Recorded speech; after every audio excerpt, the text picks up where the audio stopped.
We're in Whitewater, Wisconsin, studying America's Christian heritage. A former skeptic from Plymouth, Massachusetts, went as a missionary to Burma where he met an Irishman in the British East India Army. He mentored that soldier, sent him to Bible college, and that soldier, James Delaney, became a pioneering church planter in what was then Wisconsin Territory.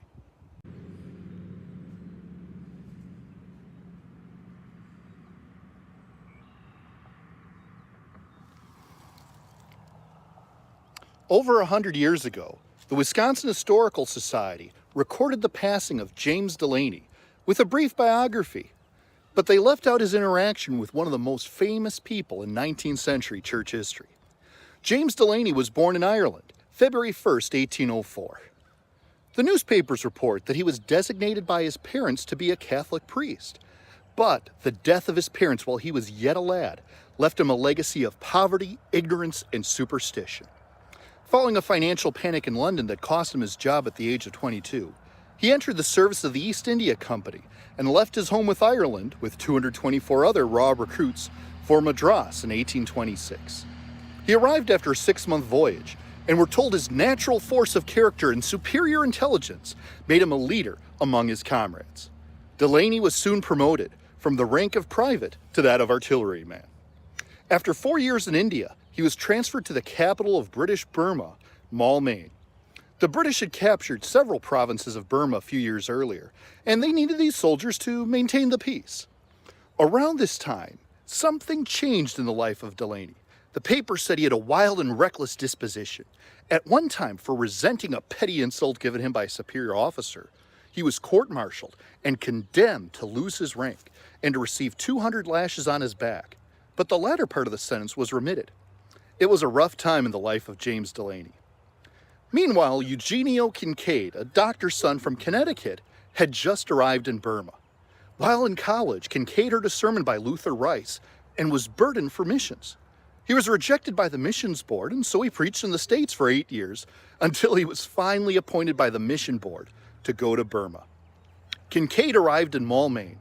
Adoniram Judson, one of the first Protestant missionaries sent from America, was across the Gulf in Rangoon translating the Old Testament to Burmese. Kincaid was just learning to speak the difficult Burmese language, so until he was fluent in Burmese, he decided that he was still able to preach in English, and so he preached to the British soldiers in Mall, Maine. Now, not all of Kincaid's sermons were inside a church. Another soldier was insulted by an officer, and so he decided to shoot and ended up wounding the officer. The soldier was sentenced to be hung. But before the hanging, Eugenio Kincaid preached, prayed, and sang the hymn at this strange service.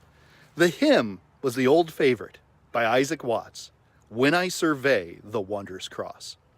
The cross touched a hardened 27-year-old soldier named James Delaney. Delaney had been trying to avoid this American missionary, but he decided to start attending some of the church services led by Kincaid. We read that Delaney, quote, read the Bible and Pilgrim's Progress and prayed at night in the jungle. Delaney was one of the 100 soldiers saved that year, and on March 23rd, 1831, he was baptized in the Salween River of Burma. His comrades thought his conversion was a joke, but once they realized it was real, they started attacking him and threatening him. But as Proverbs 16:7 says, when a man's ways please the Lord, he maketh even his enemies to be at peace with him. Kincaid would move to Rangoon to take over the mission schools in the center area of Burma, while Adoniram Judson would move to Mall, Maine, where Delaney was. Judson spent time with James Delaney and encouraged him to study and even helped starting his theological library. In 1834, the Judsons even raised the $350 to buy his discharge from the British East India Company.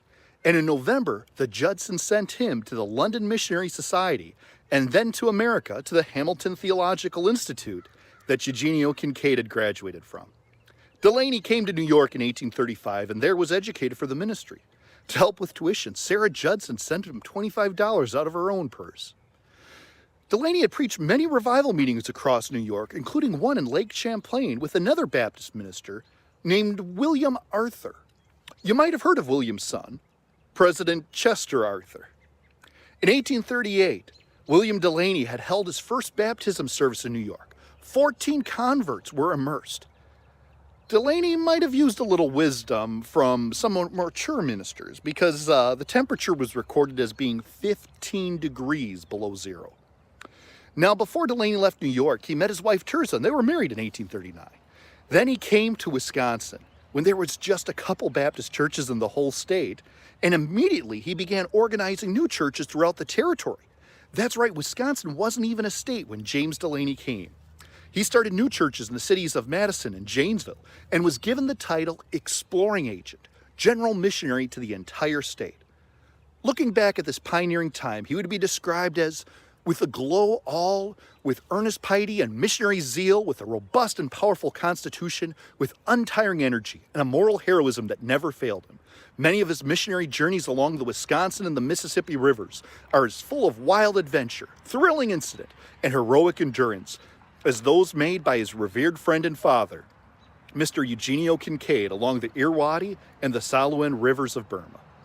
Now, in 1840, Wisconsin was still a territory with only 30,945 people. That's smaller than Menominee Falls or West Bend. James Delaney's small family was in the western portion of the Iowa-Lafayette County at the time of the census. His son was born in 1841, probably named after his dad's preaching buddy William Arthur. His son, Little Arthur, would grow up to serve as a Wisconsin assemblyman, senator, and a U.S. attorney for the Eastern District of Wisconsin. Little Arthur would lose a run for Congress, but would leave Wisconsin to join the Klondike Gold Rush and serve as the first mayor of Juneau, Alaska. In 1845, Sarah Judson died. Sarah would help fund his Bible college training. That year, Delaney wrote the Missionary Report on Wisconsin for the American Baptist Convention from East Troy. There's an impression at the East that the people in this region are ignorant and uncultivated, but it is a gross mistake.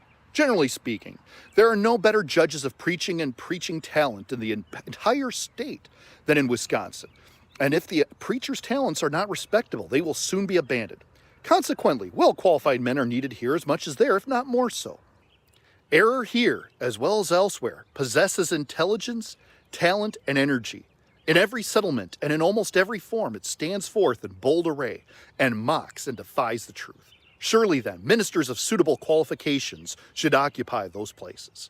In 1846, Delaney would assist in forming the Wisconsin Baptist State Convention, founded upon a purely evangelical basis, and its one great object was to evangelize through the preaching of the gospel and the planting of churches, the great spiritual destitution in the territory of Wisconsin. By 1849, he was pastoring in Grafton. In 1850, his mentor, Adoniram Judson, died and was buried at sea. Delaney was pastoring for a year in Waukesha, with some time in New York and Vermont. A few years later, he was in Port Washington over in Ozaukee County. By this time, his old pastor Eugenio Kincaid was made a special envoy from the King of Burma to the President of the United States, James Buchanan. Kincaid brought an ivory box with this royal letter to the President and returned to Burma with gifts from the American President. By 1860, Delaney lived in Hubbard, Dodge, Wisconsin with his wife Tirzah and his 3 children, Arthur, Mary, and Frederick. However, the Civil War would soon break out. Delaney would be a chaplain during the War of Secession in the 18th Regiment, Wisconsin Infantry. In 1868, he moved to Whitewater, where he would spend the rest of his life. Census records would indicate him living here with his wife Tirzah and his daughter Mary. By 1872, there were 72 members of his church. They say he labored the whole year with the church in Whitewater, with patience and piety, cheerfully enduring all things for the elect's sake. In 1875, he took over the church in East Troy. 22 members, but an average Sunday school attendance of 53. By 1880, he was a widow, but still a pastor and lived in Whitewater with his daughter Mary and his son Alfred.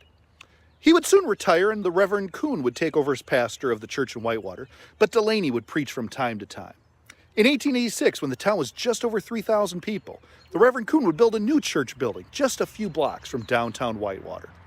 This building was later sold to the Norwegian Lutheran Church of Whitewater. By 1890, he was still living in Whitewater, where he would end up dying on December 18, 1896, at the age of 93. At his funeral, Dr. Hodge, who was then pastor of the church Delaney started in Janesville, closed his eulogy with these words: "Servant of God, well done. Rest from thy loved employ. The battle fought, the victory won. Enter thy master's joy."